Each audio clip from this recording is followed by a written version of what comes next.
if a drug, if you're capable, if your nervous system has the capacity to adapt to a drug, then it's not really a great drug. Good example is Xanax.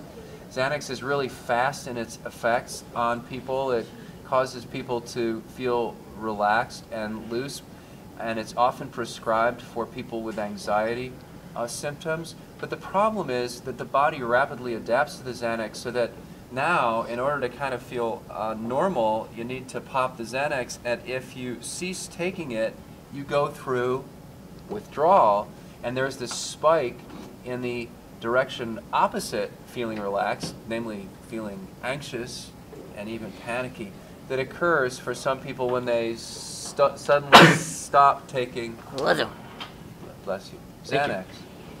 Isn't there also something about how all of the dopamine's released so that it kind of diffuses out, and then when you take away the cocaine, there's just no dopamine around? Like it's all left town? Yeah.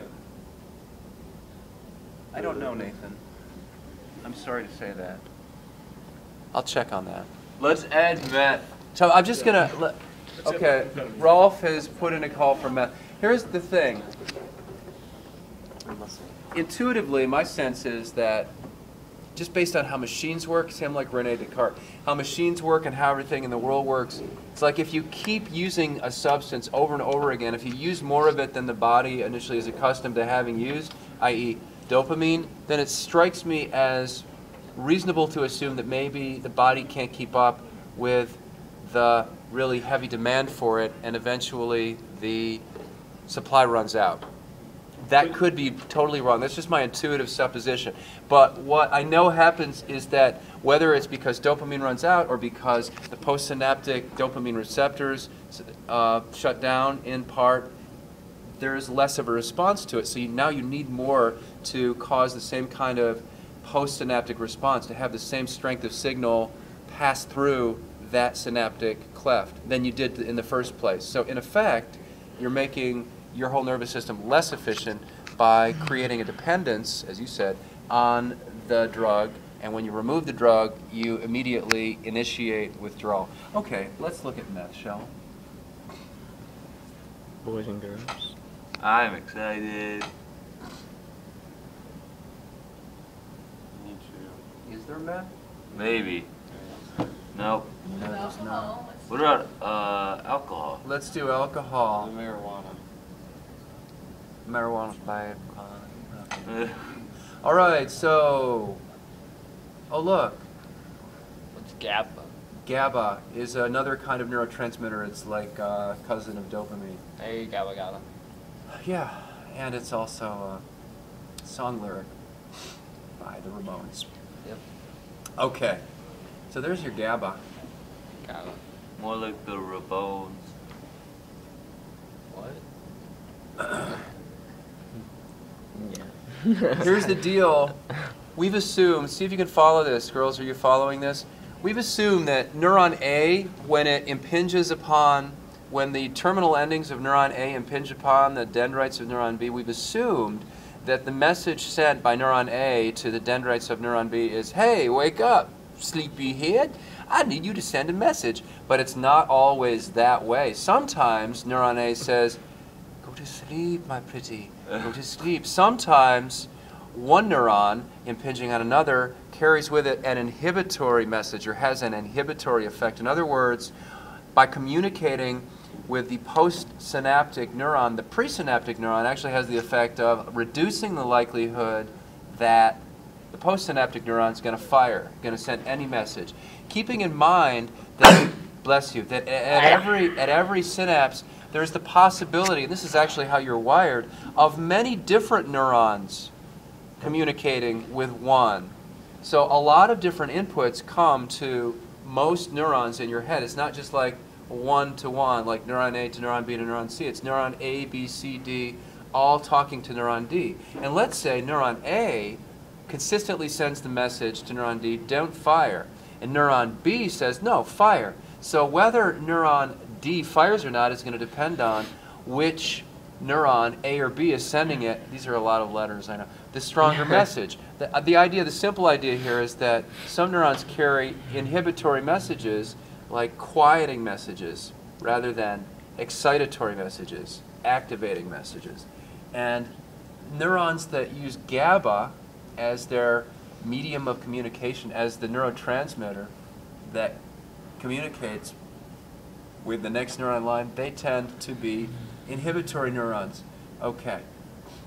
Close-up view. Does that make sense? Just play along. Just say, yeah, it's crystal clear. It's crystal clear. Okay, so keeping in mind now, GABA, GABA-ABA-WABA, I like saying that a little bit, is a neurotransmitter that operates in the service of neurons that quiet other neurons. Let's add alcohol, shall we? And it'll all make frightening sense. Alcohol. Al, yeah. Who's this Al? So when GABA binds, okay, so there you go. So, yeah. There's the alcohol. There's the alcohol. So what is alcohol doing to Same these thing, okay. inhibitory messages? Look at that. Faster. Right. More ions flow in because alcohol actually facilitates the effect of inhibitory neurons. It causes the neurons. Here's the alcohol in black. Come on, alcohol. Come back, alcohol. Don't go, alcohol. Yay, That could have been the famous line of the Westward Shane, but instead it was Shane. I don't know what that means. Okay, so I thought it was. So the ions are an inhibitory message something? the ions, not the ions themselves, but alcohol now is. Yeah, sorry, you're right. You're right. You're right. You're right. All we need to know really is, this is all we really need to know, that alcohol promotes the activity or the action of neurons that carry with them an inhibitory message. This has always, I'm going to be really candid, this has always been somewhat confusing to me because it's a little counterintuitive. Researchers are not sure exactly how it does so, but one theory holds that alcohol causes the ion channels to stay open longer, thus increasing the ion flow. The result is a much greater quieting effect on the brain. Because there are GABA receptors in many parts of the brain are affected. This accounts for alcohol's sedating effect on many functions controlled by the brain.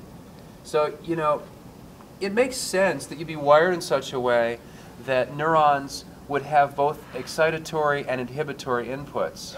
So a message can either be speed up, a message from neighboring neurons, or slow down. Or it can be both.